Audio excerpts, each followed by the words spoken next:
I greet each and every one of you, wherever you are going to listen to this program or watch it later. It is very, very important. The screen that you are seeing on your screen, I believe that most of you have come across this very video. Thanks for joining. I believe that most of you have come across this very video. Myself, I have come across it. Matter of fact, I'm one of the first media that uploaded this very video. But you know, one thing about the importance of the things that matter, our eyes always shy away from those things. I remember sometime when our leader Mazinam the kind of making broadcast, he said that the Croatians, which the people that we refer as white people, that if they want to hide a secret, they will go to the book. They will go to the book in order to hide those things. The portion which have been going viral, maybe about 5 minutes, maybe 6 minutes. But this video that we're about to watch together right now to put our ears on the ground and really understand where our problem and where we need to tackle. Because 2 days ago, somebody sent me a short clip of this very video. I'll take my time again to listen to this very video. And for the first time, I have to go and make a research about this man. And then, behold, I found the complete video of what this man have said.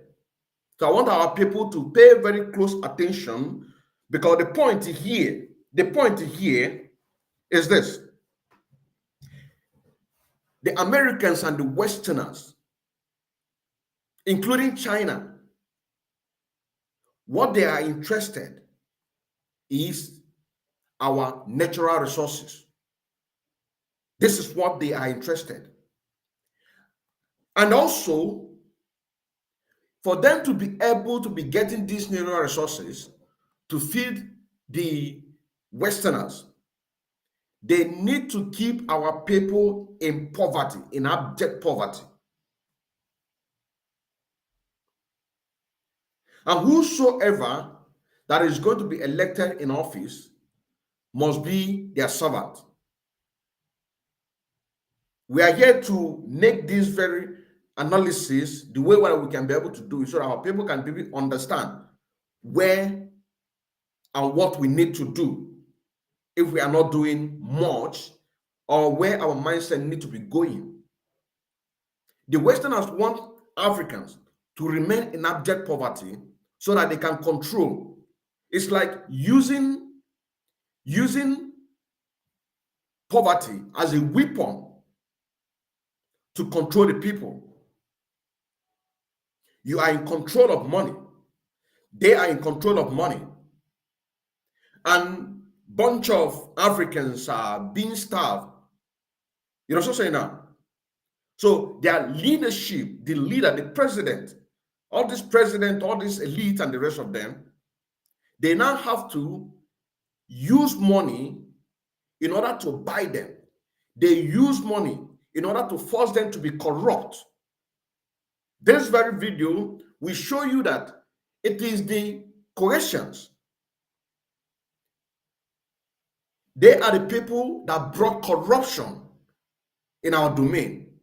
They force the political elite for them to be corrupt.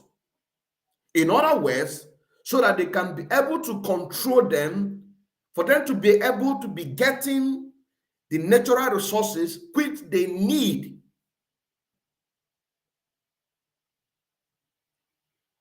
I don't know if you understand what I'm saying now.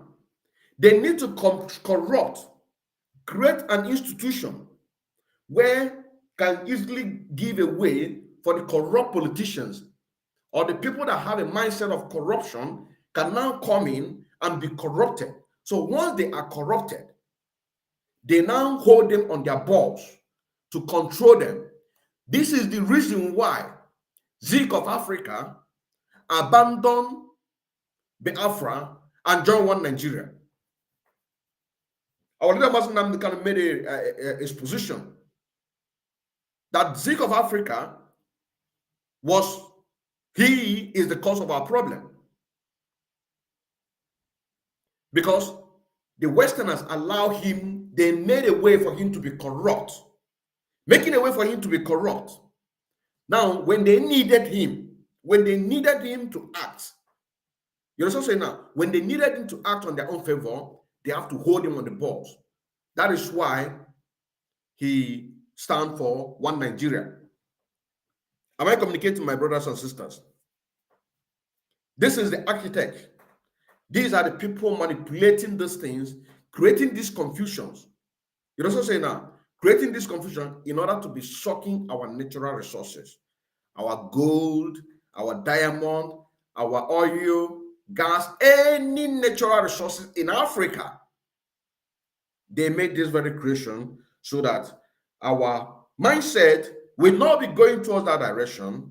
You also say now, will not be going towards that direction. So in this very freedom of ours today, if we want to halt the Westerners, to force them to support Biafra in Biafra land, we need to go for their pipeline.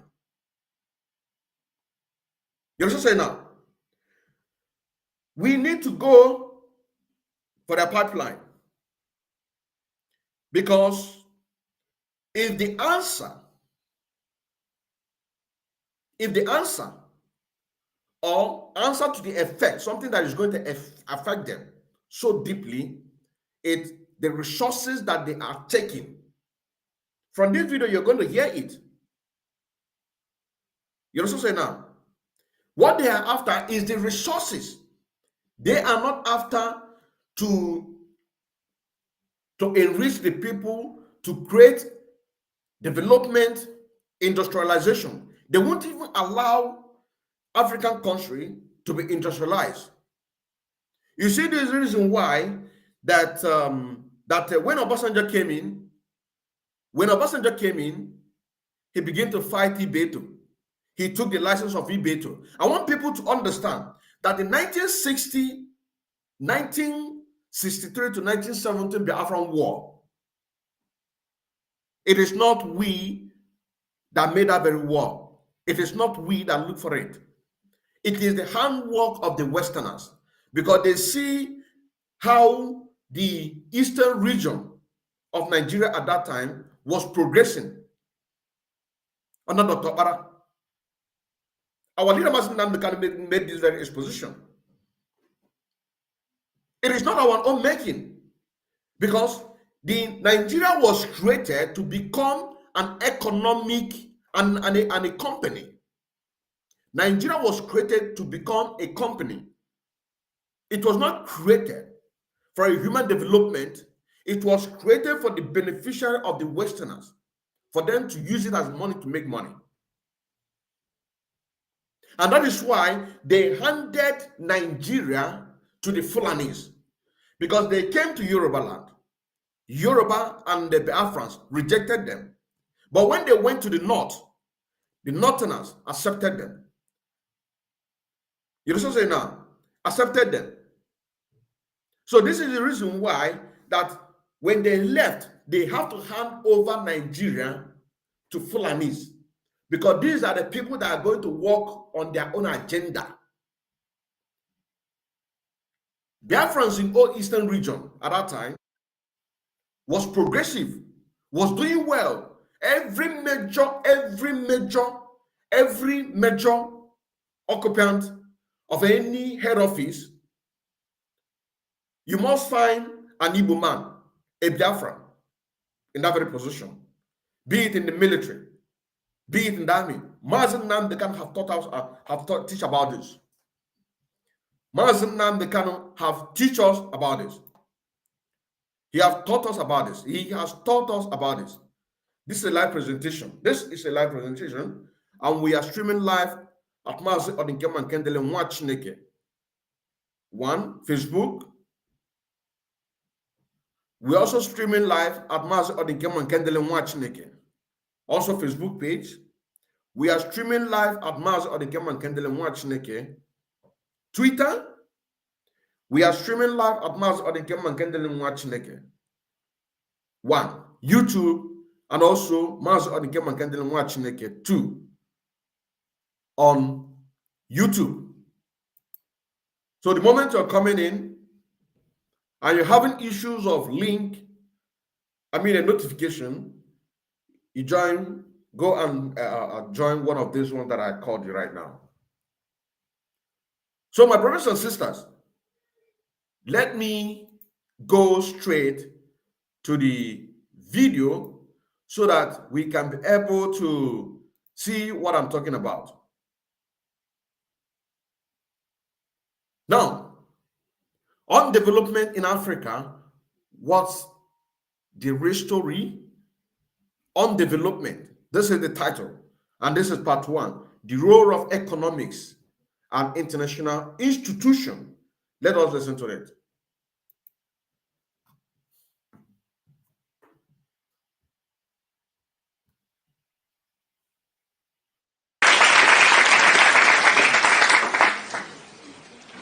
So I must thank the Critical Collective again for inviting me. I thought they never would after the last bad thing that I said. I must have upset lots of people, I'm sure. Every time I make a presentation, I upset lots of people, but never the Critical Collective, so we must be thinking alike. The man is a professor.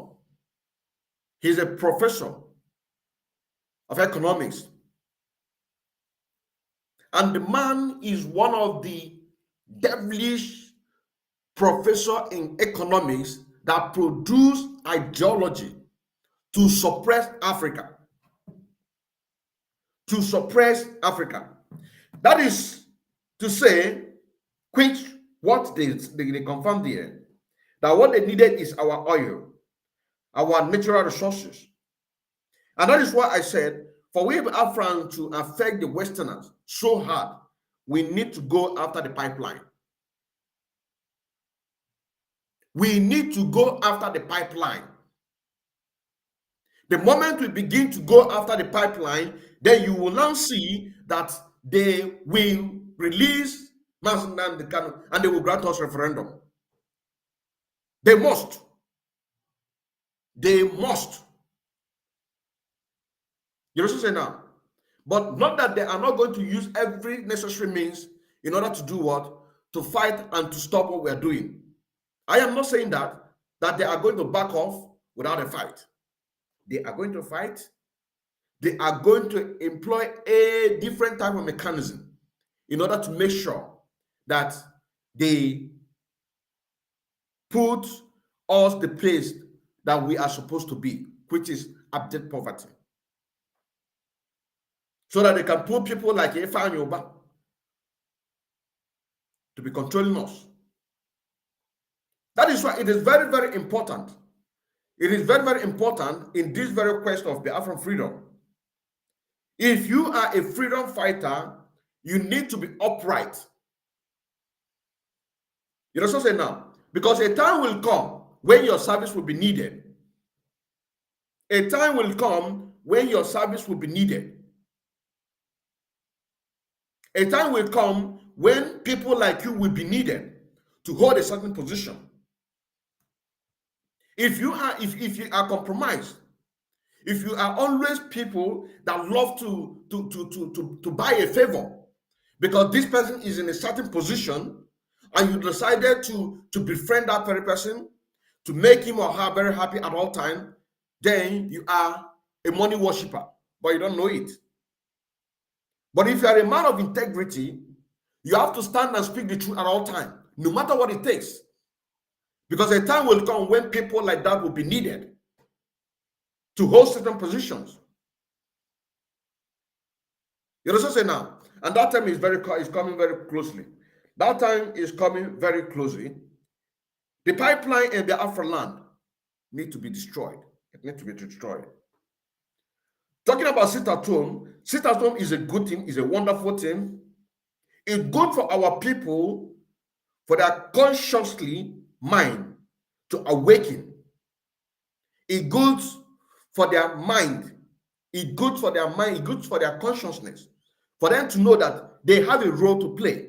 It is a protest. It is a protest in order to protest against the Nigerian state by sitting at home. But let me tell you also, the Zoo Nigerian government, they love it that our people are sitting at home because it is helping them to impoverish our people. But then the advantage and the things that we need to begin to talk about, how are we going to use the sit at home in order to do what? To put in our own advantage. Is for us to have a searchlight. Is for us to have a satellite in the sky. Once we have a satellite in the sky, then anytime sit at home is being declared for people to sit at home, we will now project it for the whole world to see. So if they are making reference, they will be making reference the date on this sensor date, and this is the evidence of the satellite. People are sitting at home, and now when people begin to ask, why are they sitting at home? They are sitting at home because they are protesting against the Nigerian state for unjustly killings, which of course there is no killing that is justly. Raping, destruction of properties, marginalization. They are asking for the unconditional release of their leader, and they also for referendum. So these are the things, because if you think that sitting at home is affecting Nigerian government, forget it. Forget whenever they come out and write on the social media to say that they are losing $10 billion, that they are losing $10 billion every month. Every Monday. That is a typical lie. They are not losing anything. They are projecting that very information outside. You know what I'm saying now? They are projecting that very information outside for you to believe that it is hurting them. It is not hurting them. The only thing that will affect them is the pipeline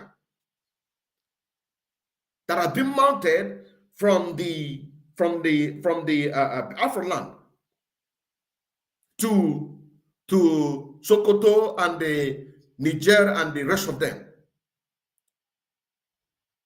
That is where you will now begin to see they will now begin to take us serious. Not only sit at home. Sit at home without having a searchlight on the sky. It makes the impact, the consciousness of our people. It's waking. They know that they have a role to play. Everybody knows that they have a role to play, both the rich and poor. But the people that they are not interested, including the so-called one Nigerianists. Each and every one of them will now believe in this ideology of the Afro restoration. But we need to have a satellite in the sky that can now be able to be projecting to the world that, yes, this is what these people are doing. And anytime that we do something on the pipeline, the world will hear it. The news will go viral. You know what I'm saying now? Because it has now affected their incoming.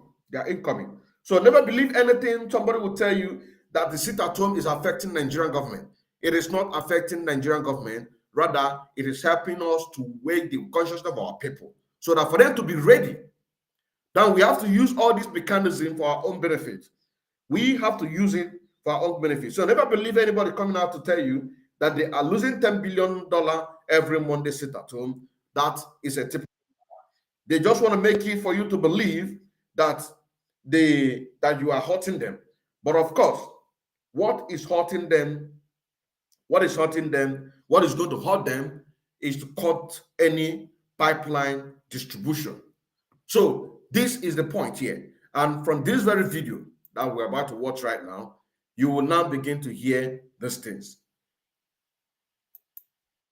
I congratulate them, really. It's amazing to see so many people here. And I also congratulate scholars for linking again with Critical Collective. It's been some time, and I hope this partnership continues and flourishes, because this is just amazing to see the number of people. I have to apologize for two things. The first is I have to apologize in advance. I'm not an expert on Africa. What I'm going to offer you, perhaps it's not enough, but it's some commonsensical observations. I hope it's common sense. But sometimes it's better not to be an expert, you know, to be able to see things from slightly afar. The second thing is I'm wearing the wrong trousers. I was fixing my bike, so I wore my old trousers, and so please don't video this part, because my wife will immediately divorce me. Okay, so what I'm going to try and do is just give you some charts and a couple of tables, just to paint a little bit of a picture that you already know. Okay, so what this presentation is fundamentally designed to say is this. Africa, historically, sub-Saharan Africa, has been fundamental to the global prosperity of the advanced countries. Okay? And Africa had a role to play. It has a role as a raw material producer. We will not allow sub-Saharan Africa to escape that. Okay, we do everything to keep sub-Saharan Africa where it is, also impoverished. It's absolutely vital for the prosperity of everyone else. So let's get clear about that. Okay, and this means all the economic structures, all the global institutions, and the economics we teach everyone is all designed to keep Africa exactly where it is. And whether it is Europe or US or now China, it's always the same. We need Africa to be impoverished because we need those raw materials and we need them dirt cheap. Okay, so that's the message. It doesn't mean to say that there's nothing Africans can do. Of course there is. Okay, but this is the opposition that they're fighting. This is what it's about. Because if Africa does do something different, which is destroying all the pipelines,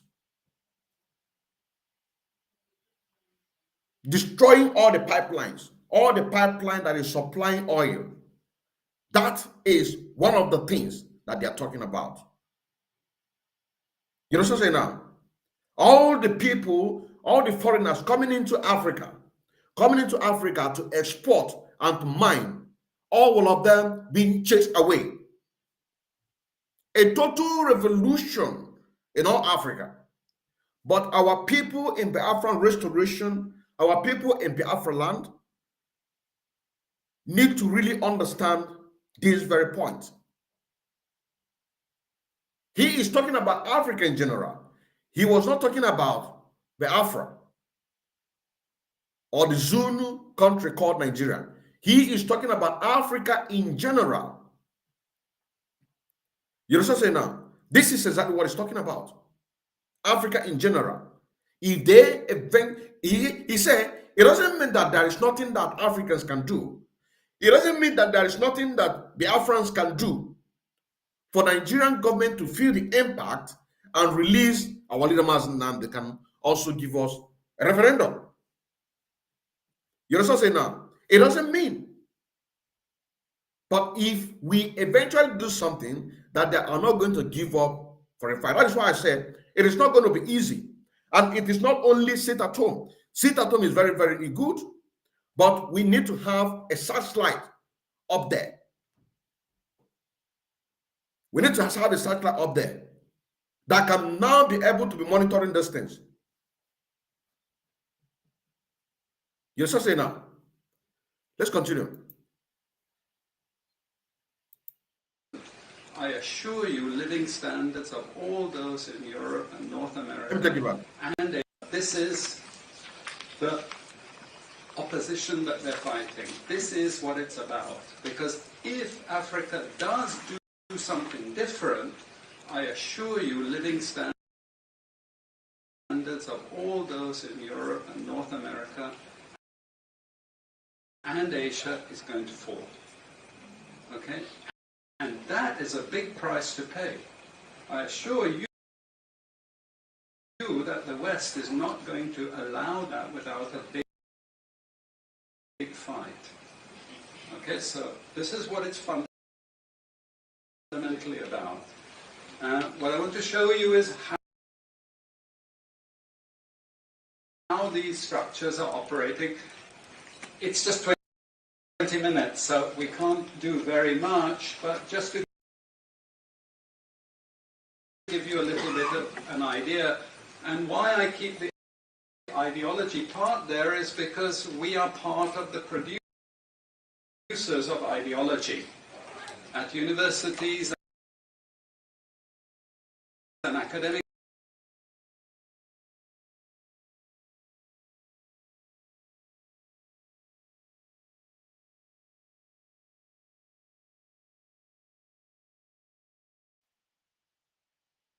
You see, this is exactly what we are talking about.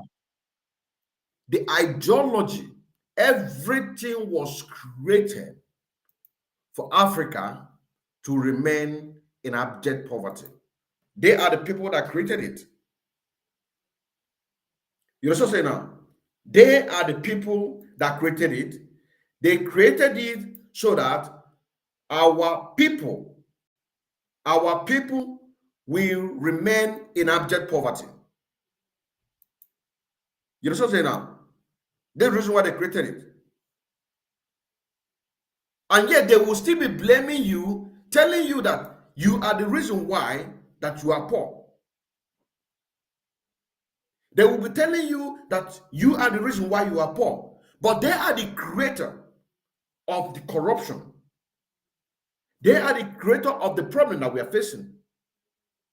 Do you see the reason why and the type of condition that they give Bola Ahmed Tinubu, despite the fact the criminal case that the Americans have against him?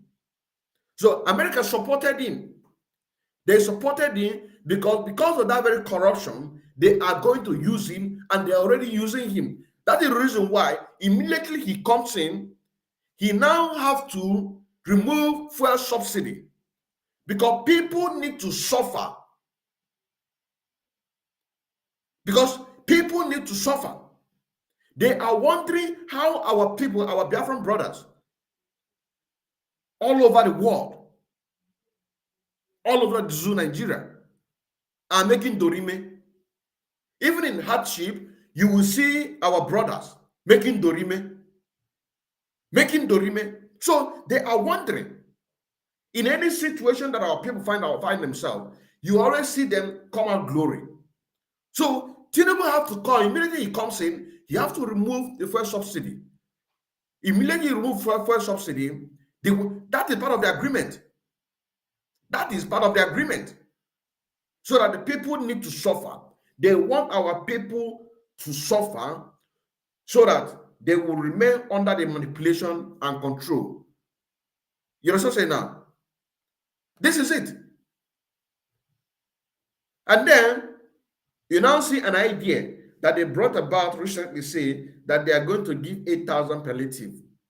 They are going to give 8,000 naira palliative. 8,000 naira palliative. But then 103 people that was killed during the Lekki massacre, Ensas massacre. One soul need to be buried with 595,000 naira. 595,000 naira. One person. So the death cost 595,000 naira times 103, you are now getting a figure of 61,285,000 naira. You understand what I'm saying now? And they are now telling you that they are going to give you 8,000 naira. But when the Zoo Nigerian military, the Zoo Nigerian police terrorists, once they kill you, you need to be buried with 595,000 naira. This is a part of the ideology. They create the ideology for you to remain in abject poverty. That is why they say that they are not going to release criminal case of Tinubu for the obedience that are fighting to take their mandate. They say that America said that, yes, indeed, they acknowledge, but they are not going to release the criminal case of Tinubu. Are you not telling me that they have hold Tinubu forever? Do you understand what I'm saying now? They have hold Tinubu forever. That even they themselves, the Americans and the rest of the Western world, they don't even trust the Fulani anymore. Because Fulani control all the military. So they don't trust them anymore, that they can even manage a coup. They don't know what the next plan that the Fulanis are going to do. That is why I said, in Biafra land, in the Zoo Nigeria, if any coup have to happen, it is also for the benefit of the Fulanis. So our people need to support what we are doing. You also say that they need to support what we are doing, and we need to go after the pipelines. We need to go after the pipelines. We need to go after the pipelines. We need to go after the pipelines. Let us continue. Okay, so this is what it's fundamentally about. What I want to show you is how these structures are operating. It's just 20 minutes, so we can't do very much, but just to give you a little bit of an idea. And why I keep the ideology part there is because we are part of the producers of ideology. At universities and academic institutions, we are complicit in this whole enterprise. Okay, so the job of many Western academics is to convince Africans they have to keep doing what they're doing. Okay, and to show them it's your fault that you're poor. It's not our fault. It's your fault that you're poor. You know, so this is what we do in academic institutions, and I want to show that as well. Let me just start. This is what it's basically about, so you know what it's about. But I want to just show you the extent to which Africa is specializing in the production of raw materials and basic agricultural goods. We know the basic forces that have caused this underdevelopment. We know it's colonization. I will not discuss that very much because my colleague speaker is going to go into some aspects of this. But I do want to discuss the global economic structures, the global financial institutions, and economic ideology, briefly, to give you a flavor of those. Let me start with this. You can't really see it so easily, but if those of you who are interested, you want the PowerPoint, I'm sure we can make it available to you. But the thing that you really need to see is the top line. Okay? And the extent of dependency is captured by this statistic at the top. Okay? And you compare it with all other income groups, and what you see is essentially in that one statistic how dependent sub-Saharan Africa is on raw material production. Okay? This is the very heart of what makes sub-Saharan Africa beat. Okay?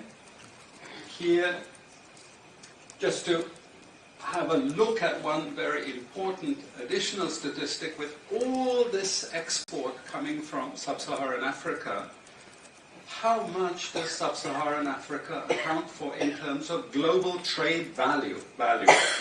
We know there are vast resources coming from there, but look at the bottom line in terms of global trade value. Look at that. In terms of global trade value, in terms of global trade value of the resources that are taken from Africa. From this very video that you are watching right now, the bone of contention of these is this, that we need to go after every pipeline that is being supplying oil to the Westerners. Because the seat at home that we see today, it is not affecting Nigerian government. The seat at home is a wake up for the consciousness of our people, including the people that stand for one Nigeria. You know what I'm saying now? Now, that seat at home, we need to also show the world through searchlight. So we need a searchlight. We need a searchlight up in the air. So that anytime that is sit at home, for example, this very sit at home that is going on right now, it cannot be projecting to the world that this is the decision of the people of Biafra. This is their decision. They have making their decision that they don't want Nigeria. And you can see that every Monday, you can see that there is a 2-way sit at home. You can see that the 3-way sit at home. You can see there is 4-way sit at home, 5-way sit at home, 6-way sit at home, 7-way sit at home, 2-month sit at home. It will be projecting through the satellite.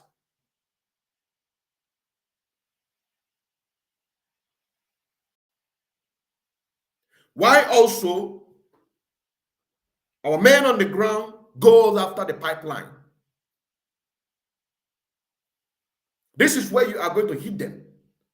This is the bone of contention. And this very video that most of us have already watched, this very video. Somebody sent me this very video, like I said in the previous, when I was starting. Sent me a shirt of it. For the first time, I made a research to go and get a full video of this very man. You now hear what he's saying. He is now saying, telling his fellow students and professors making this presentation that the global percentage of the income Africans are making from our natural resources, it is not up to 2%. Automatically, we are getting nothing. And in this video also, he made us to understand that natural resources will not and can never develop any nation, but industrialization. That is why it took me back again in the war of Biafra 1963 to 1970. It is not a call for we Biafra to fight that very war. That is a manipulation by the Westerners and the powers that be, because they have seen how progressive that the Eastern region have been at that time. So they need to create a chaos. They need to find somebody that they are going to use to cause a commotion. You understand what I'm saying? In order to trigger the war that made our leader, internal leader, to declare Biafra, which of course the people of Biafra told him to do so. So it is not our call. The reason why that fight was fought was because that we are progressing. Because according to this very video, Africa was meant to feed the Croatians, the Westerners, and at the same time, for Africans to remain in abject poverty. Do you see the reason why when Obasanjo came in, he took a license from Ibeto Cement? You see the reason why? Do you see the reason why that the only person that they are allowed to become the major import of everything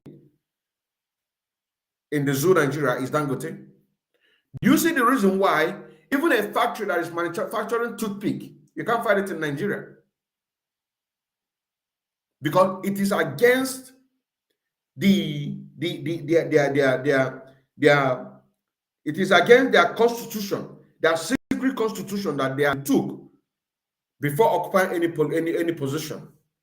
They must not allow anybody, any country of Africa, to have a vast or aggressive manufacturing of any kind. The only thing that can be able to liberate Africa from poverty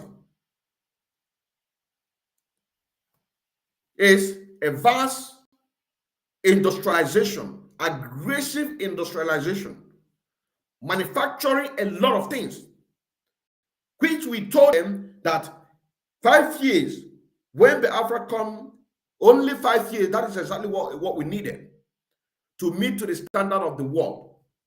This is what Mazen Namdekan told them. Only 5 years that we needed. Because the talent are there. We have the Afrans all over the world, and Biafra now with vast talent, manufacturing things on their own. These are the things that is going to boom an economy. You know what I'm saying now? Boom an economy. Vast, aggressive manufacturing. It is not about selling crude oil. This is the same reason why our leader Mazen Namdekan say that when the Afran come, we are not interested in anything oil. That we are going to supply this oil to other Africans free of charge under the supervision of United Nations that want to use our brain to work. So they know these things. They know these things. So this very program targeted only on two things. For us to target the pipeline, and also for us to have a satellite in the sky that will be monitoring every sit at home being put in Biafra land, so that we can project it to the world. They also say now, this is a live presentation.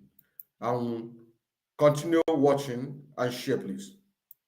0.5%, 1975, 0.95% going down to 0.1. Let me take you back a little bit. Look at that.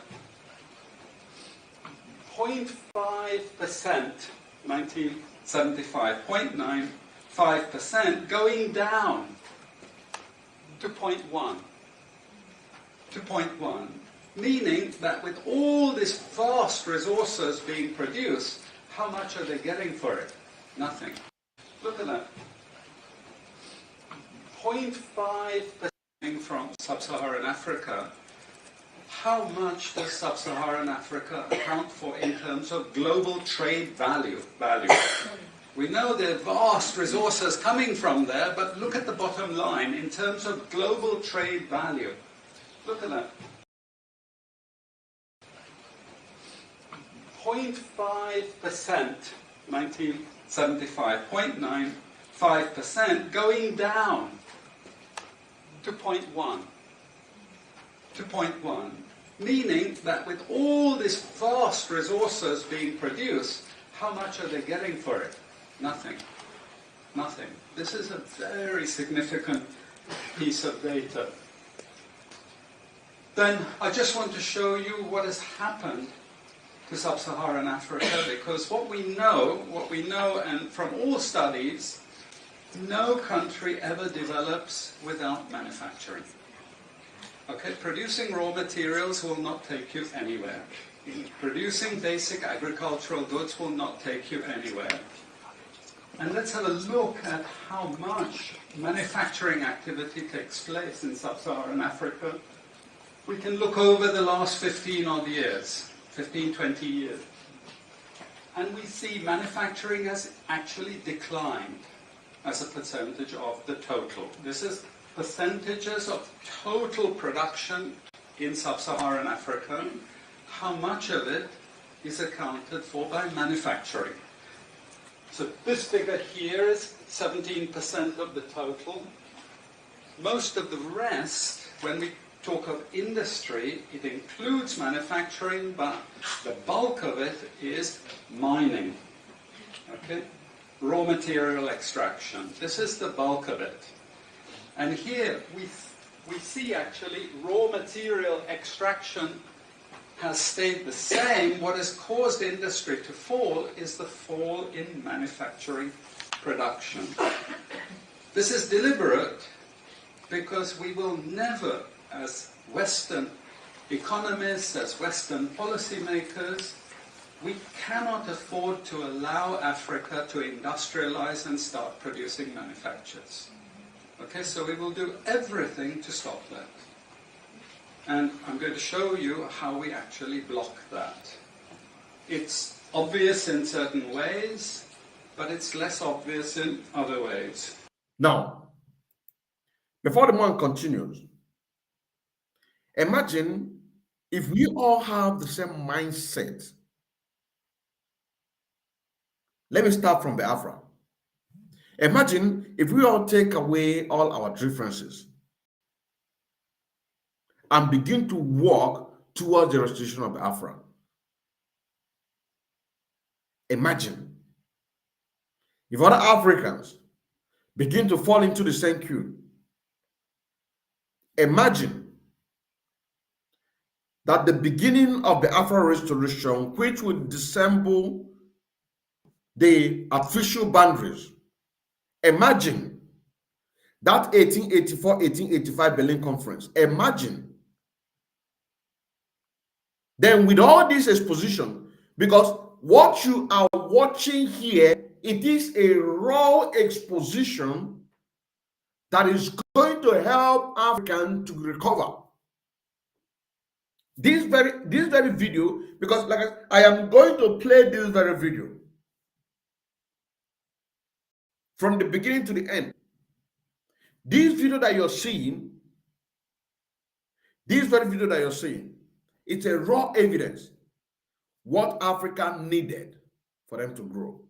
So imagine if Africans begin to pick up their strength and do what is needful for us to get our nation back, then you are going to see all this Oyibo cohesion crawling back to Africa, begging us for water. And that is where they will now see that we are very good people and loving people. You know what I'm saying now? Imagine you will see all these professors coming to Africa because we have now realized what they know. Imagine. That is why programs like this, or people like myself, they usually suppress what we're doing so that people will not listen.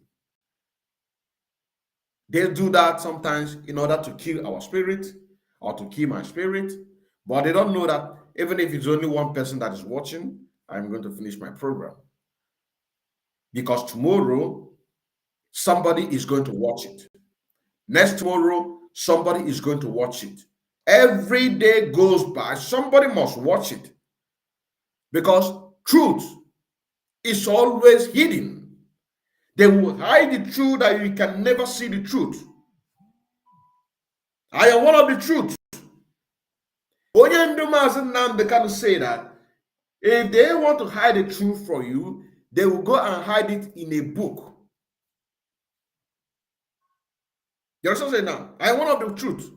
That is why they want to hide me, but of course, no. Of course, no. We are determined. That is why I said, whatever you are doing in this very struggle, do not do something that you want to please somebody or to worship somebody. Just do your thing. Do your thing, because time will come when people like you will be needed in a certain position. This is the first time I'm saying this. This is the first time that I am saying this. A time will come that the people with dignity will be needed in this very struggle. They will be needed because you are tested and you are trusted. This is the very first time I am saying this. A time will come And that time is very near. That time is very near, that when the dignity people are the people that are going to be chosen in order to do the work of God, to do the work of Kabiam. That time is coming.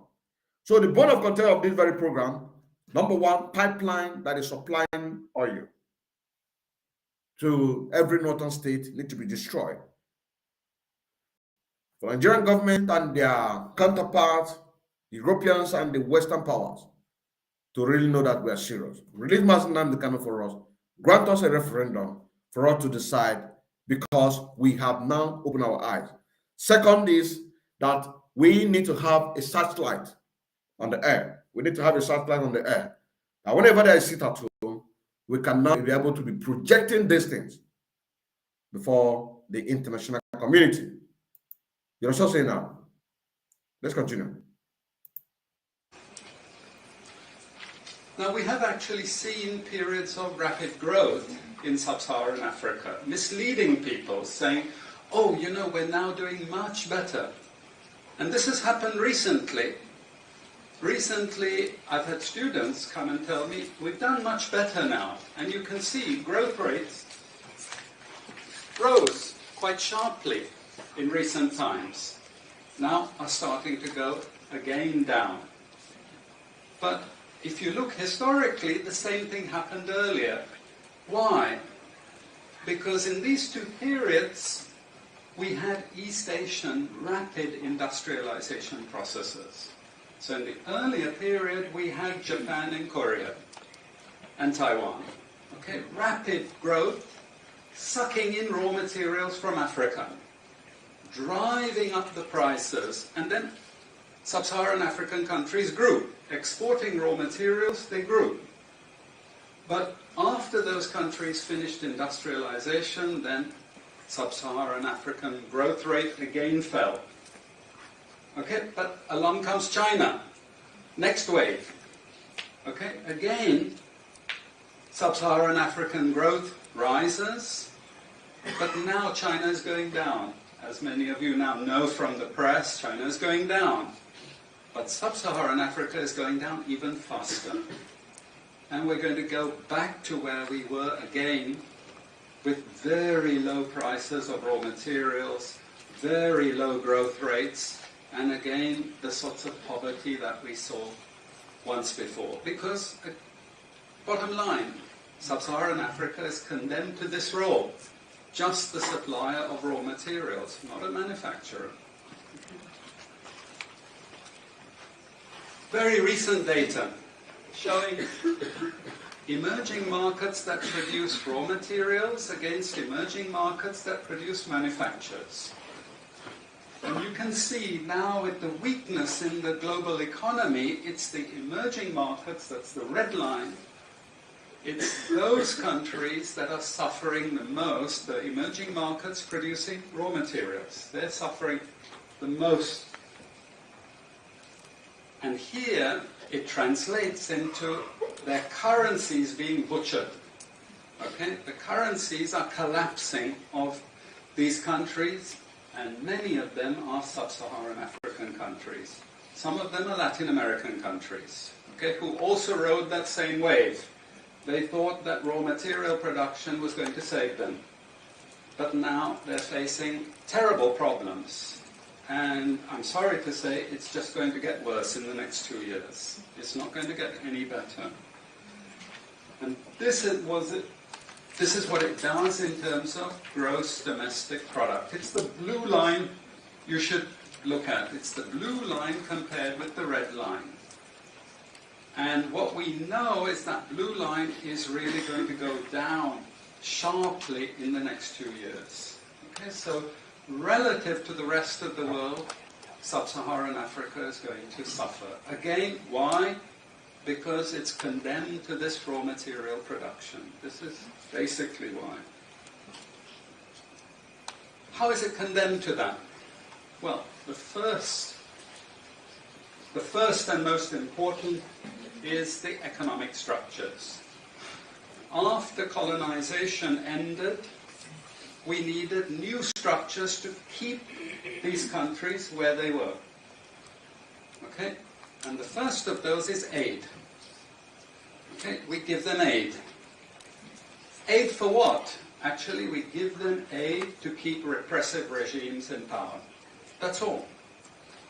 Okay, we're not giving them aid for much more except a little bit of infrastructure to make sure those raw materials get to the ports and are gotten out of the ground. But for the most part, we give repressive regimes money and power and guns to keep that system going. This is what it's fundamentally about. All the hypocrisy about transparency and democracy and bullshit like that, it's all bullshit. You know? And at least the Chinese don't enter into that bullshit. They say, we don't care about the whole political environment, we just give the money. Okay? And it's for raw material extraction, period. Okay? Number two, and this was a very important one, still is debt. I was telling some of my students today, was it today or yesterday, about Confessions of an Economic Hitman. You remember this? Have any of you heard of this one? Confessions of an Economic Hitman.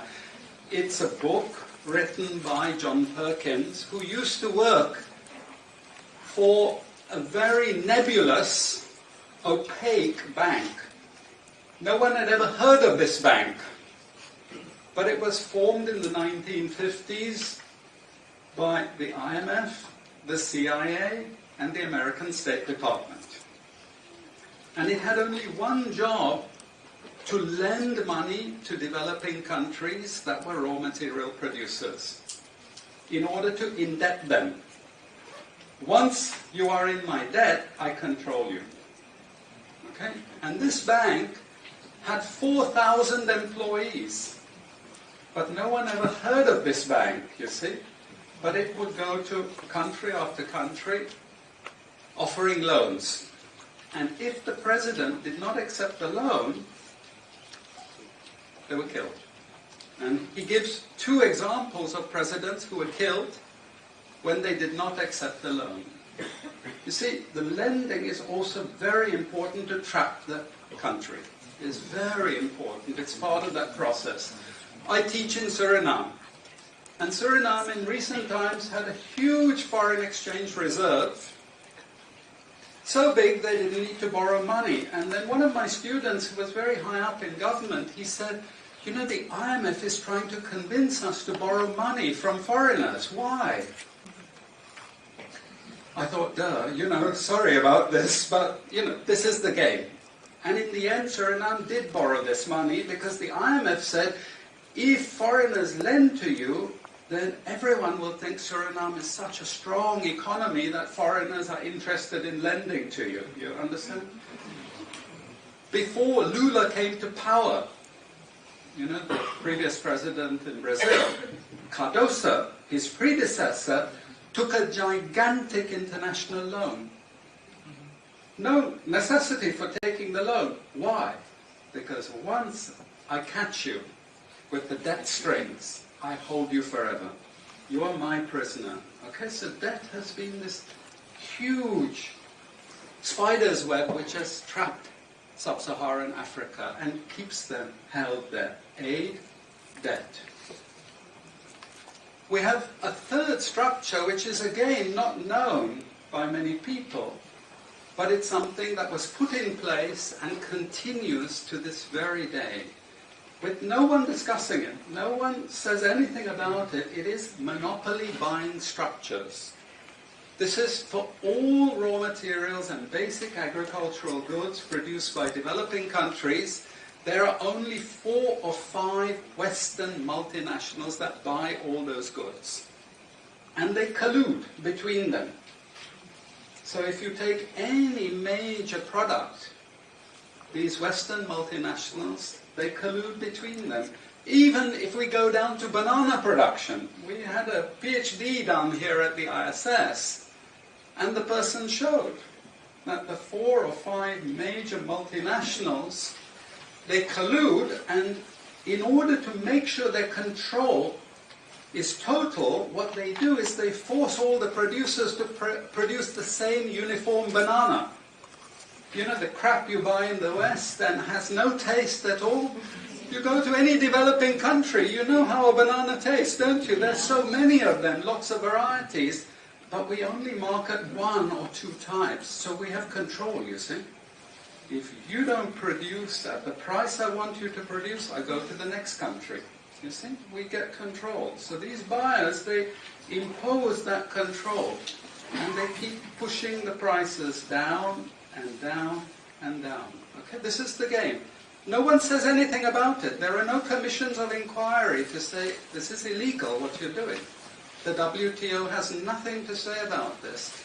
But sorry to say, you know, if banana prices rose 10 times, especially for people like me who love bananas, okay, I protest. I like my living standards. Okay, it's the same with all the other raw materials, you see. We're all benefiting, we're complicit. We're actually complicit in this because we will protest and shout out if the situation ever changed. Okay, now we come to those international institutions. And I must tell you this, from the outset, don't think of them as wicked. IMF, World Bank, WTO. We always think evil creatures, horrible. It's not. It's just economics. It's economic warfare. The rich declare war on the poor. It happens everywhere. It happens in a country. The rich control the government. Of course they do. You really believe you have democracy? Come on. You know, I mean, grow up. This is not about people living in democratic systems. What we have is the rich control. The rich set up these institutions explicitly to control the poor countries. And they don't give them much room for maneuver. Which incidentally, when the IMF starts talking of poverty alleviation, you should also understand that there's another game there also starting to play, which I'm going to come back to later. But what do these institutions do? What does the IMF do? What is structural adjustment about? It's about making sure countries keep producing what we want them to produce. We make sure they have recurrent balance of payments problems. You notice these countries never get out of balance of payments problems. You notice that? Whereas countries that never took IMF support are always out of balance of payments problems. But the countries that are continuously getting advice and support by the IMF, they're always in balance of payments problems. Why? Because that's the way we keep our stranglehold on them. And that's what we have done. We have done, the IMF and the World Bank. And they've also done something very, very important. And that is they have destroyed the self-sufficiency of these countries. Colonization started it. Okay? One of the most important things is we destroy food self-sufficiency. Okay? And the World Bank continued it. They forced most countries to eliminate all food subsidies and food support. Okay? Because once you don't produce your own food, I increase my control over you. How do we know this? Well, very funny thing happened some years ago. Not so funny, actually. It involved starvation of a large number of people in Malawi. Okay? Many of you could remember this because it was really tragic. But the Malawian finance minister, who was under terrible threat at the time, suddenly broke ranks and he said, well, you know why we had this famine? Because one of the conditions of the loan given by the World Bank was we destroyed all our grain surplus stocks. Why? Because remember, we want you dependent. 1970s, the US Senate, the US Congress said, we will not allow Latin America to produce their own food. We will start a strategy involving the IMF and the World Bank to destroy food self-sufficiency of Latin America. Then they will indeed be our true backyard. And that's exactly what they've done. Look at all the Latin American countries. Look at them. They used to be food self-sufficient, but they're no longer food self-sufficient. Now here comes the kicker. This is the beautiful part of it. I congratulate them. You know I admire them because they do it so well. Okay? I know it sounds really perverse. But we have now in the WTO something called the Agreement on Agriculture. Okay? You know what that Agreement on Agriculture states? It says, if you don't have any subsidies, you're not allowed to put these subsidies on food. But if you have subsidies and income support for food production, you can keep them. Who has all the subsidies and income support? US, Europe. The largest budgets in the world for supporting their farmers are Europe and US. But the World Bank and IMF have destroyed all those subsidies. You see, all those subsidies have been destroyed. And now we're telling these countries, you don't have subsidies? Tough luck, you know. You see, we're keeping them dependent. We're keeping them on a string. I have 5 minutes, so I have to be choosy about what I say next. We have lots of examples in the WTO to really stop Africa industrializing. This is the crucial thing. We cannot allow them to produce manufacturers. It's not difficult. Trust me, it's not difficult. We need nationalist governments. We need them committed to industrialization, and it won't take them a decade to move out from where they are. This is the fundamental point. It's not difficult. But this next round of the WTO is designed to block that. If we had time, I would go through all the different things that they're trying to put into place to block anyone else getting on top of the ladder. You've read this book of Hajun Chang, Kicking Away the Ladder. You see, when we become rich, we make sure the others can't climb up the ladder and join us. Okay? And this is what this next Doha round is about. It's to make sure, especially sub-Saharan African countries, do not escape. Since I have about 3 minutes left, I'm going to go to this economic ideology thing, because this is important for academics. You see, we teach, in many cases, garbage. And it doesn't hurt anyone, a lot of this garbage. You know, it's just blah, blah, blah, blah, blah. And we don't know what we have learned, but anyway, we were there at the university and you got a certificate and you go away and you feel you've learned something. But sometimes we teach very destructive things. And no more important than when we're teaching people from developing countries. Okay? And one of those very damaging and destructive things is the doctrine of comparative advantage. It's a lie from beginning to end. It's utter crap. It has been decimated many times, but we keep it in every curriculum. Why? Because it tells sub-Saharan African countries that their destiny is to produce raw materials, you see. And if you produce raw materials, you get rich just like we are in the West. You see, this is the game we're playing, and just for you to be totally confused, we normally build models with it, mathematical models, so you really have no idea what we're talking about, but it seems all very scientific. Then we have the modern version of this is because it's all a failure, we know it's a failure, we now have a new generation of economists saying, it's only a failure because you're all corrupt in your countries. We call that new institutional economics. You've all probably learnt it all, but you didn't know why they invented it. It was invented to tell you the same thing. You should keep producing raw materials. Now, don't be as corrupt as you were before. Nobody ever told you that aid was designed to actually start the corruption process in the first place. Okay, and we need corruption to make sure you're doing all these things. But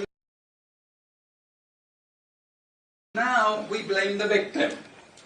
You're poor because it's your fault, basically. And you're poor, stupid, and corrupt, basically. This is the message that we're giving people. We also have many theoretical justifications, but I'm going to say something controversial to end, and she's happy that I'm ending because she has to discipline me. And that is, there are also what I call more enlightened approaches, but which are also potentially destructive for sub-Saharan African development. And this is where I come back to the IMF and the World Bank. You see, now they're all into poverty alleviation. They want you to concentrate on redistributing income, and it's something nice. You're young people, you're socially conscious, you're aware. You don't like all this injustice. So you gravitate towards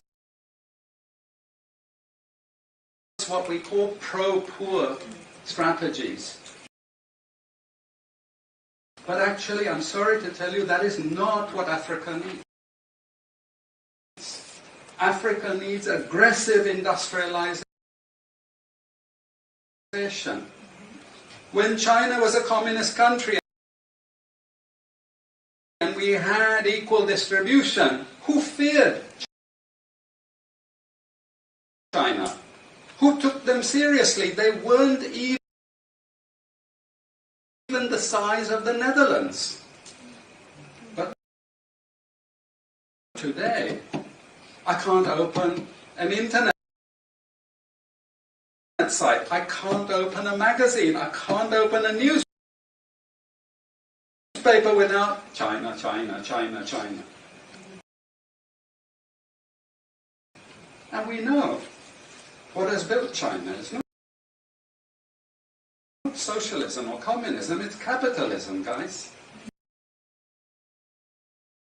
It's manufacturing, it's production. This is what creates employment. This is what created jobs. I'm not pro-capitalist, but this is the reality, and